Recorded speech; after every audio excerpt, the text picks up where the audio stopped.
Christian adds that this isn't the only reason. Golden is preparing for the upcoming director election. The current director is about to retire, so Golden is gathering support in advance to secure the position. Zenos then asks about Alfred. Christian explains that Golden regularly invites his favorite students to private dinner parties, and Alfred disappeared shortly after attending one of them. Later, Zenos meets Baker. Baker tells him that he must become one of Golden's favorite students if they want more information. He even offers extra pay for it. As Baker turns to leave, a few coins fall to the ground. He asks Zenos, "I have an urgent meeting and no time. If you were me, which coin would you pick up first?" Zenos answers calmly, "All lives are equal." Before Baker can respond, Yuman arrives, and Baker leaves for his meeting. Elsewhere, Linga is heading toward Zenos' clinic when Sophia suddenly attacks her, only to realize that Linga is there to clean the area as well. At the same time, Love arrives, saying she's there for the same reason. The three of them begin cleaning together. Back at the university, Christian introduces Zenos to Golden's favorite pet, a small creature named Milk. Christian mentions that Golden is currently meeting with nobles. He believes healing alone isn't enough. Christian says, "Money and power matter more." A drunk man named Bond suddenly shows up. He notices Christian taking care of Golden's pet and scoffs. "If you keep licking Golden's boots," Bond sneers, "you'll never get anywhere in life." When Zenos asks who he is, Bond explains that he was Golden's first secretary, but was discarded when he became useless to the faction. Enraged, Bond throws a bottle. It nearly hits Milk. Startled, Milk runs away and crashes into a crate. Christian casts his strongest healing spell, but it has no effect. Zenos quietly uses a basic healing spell. Christian scoffs. "That won't work. This needs an advanced spell." But to his shock, Milk is completely healed, able to walk again. Zenos advises that she still rest for a while. That evening, Zenos walks with Yuman. She apologizes for dragging him into all of this. She admits she wasn't talented enough for Golden to invite her. "All the money I earn goes to Baker," she says. "But thanks to this, I was able to enter the university, and I want to learn more about my master." Yuman explains that she also wants to help Baker. He taught her everything. He's her uncle. As they talk, Camilla's voice echoes nearby. "I found myself a new lover again." Yuman looks confused, but Zenos tells her to ignore it. On their way back to the hospital, Cruzen suddenly appears, begging for help. Meanwhile, Golden meets Lord Fennel, who asks him to examine his daughter's worsening facial rash. Golden diagnoses it as odd face disease, extremely difficult to heal. To remove the rash completely, surgery is required, but Golden worries it will leave scars. With enough donors, he could use health transfer magic instead, but Charlotte doesn't want many people seeing her face. Golden can only bring 2 assistants. To calm himself, Golden goes to see Milk. On the way, he runs into Bond, who mentions that Milk was injured earlier. Golden explodes in anger, until Bond explains that Christian already healed her. When Golden sees Milk, he's stunned.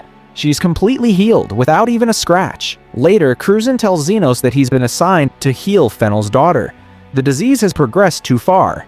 Removing it without surgery is impossible, and surgery will leave scars. Yuman suspects he got the job by stealing Zenos' credit. Christian admits he told the truth about the Zombie King, but if he revealed the truth about Milk, they'd label him useless and discard him.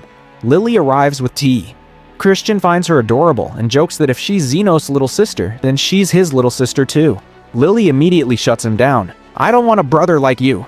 Soon, all three arrive at Fennel's mansion. Golden asks why they were summoned so urgently. Fennel explains that his daughter, Charlotte, has outright refused surgery. She doesn't want any scars on her face. He asks them to convince her. Outside her room, Fennel explains that professors have come, but her condition cannot be cured without surgery. Charlotte doesn't trust him.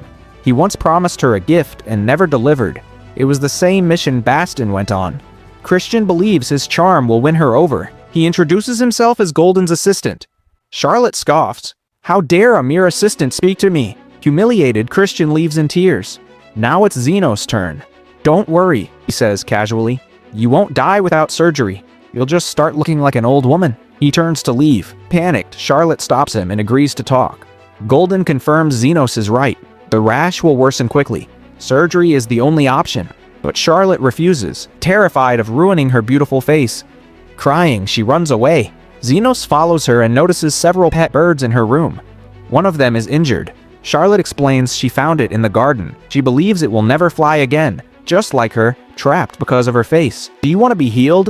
Xenos asks. She snaps at him. Know your place. You're just a patient to me.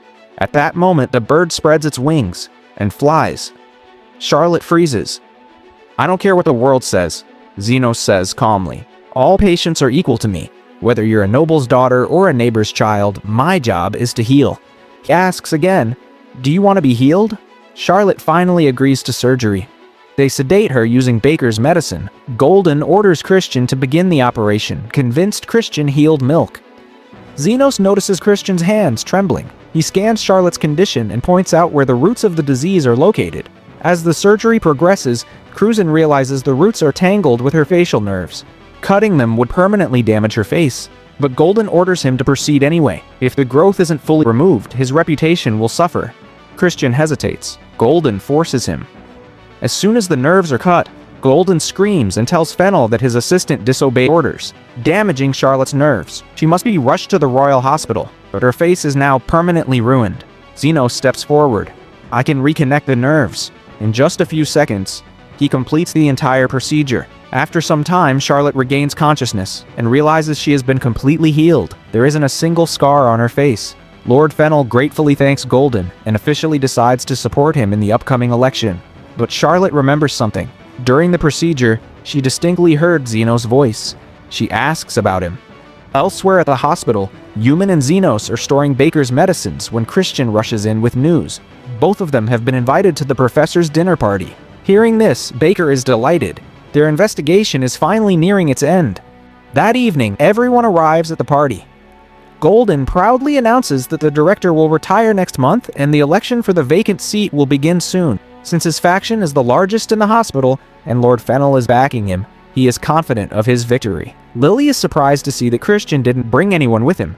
She had assumed he liked Human. As the night continues, Xenos begins quietly questioning people. He discovers that Alfred disappeared on a night when he was assigned to take care of Bond. Xenos approaches Bond and asks him directly.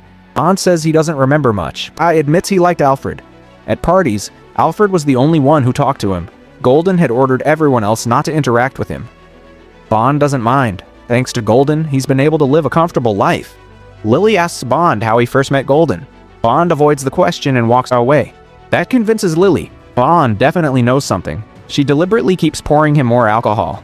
As Bond grows drunker, he starts muttering nonsense. Xenos asks again about Alfred. This time, Bond reveals that after getting drunk, Alfred took him outside. Xenos recreates the situation and walks out with Bond. Bond is so intoxicated that he mistakes Xenos for Golden. He starts rambling. He says Golden is about to become a noble, especially after helping Fennel again. When Xenos presses him for details, Bond reveals the truth. 13 years ago, Golden was trapped in a research project when a massive explosion occurred.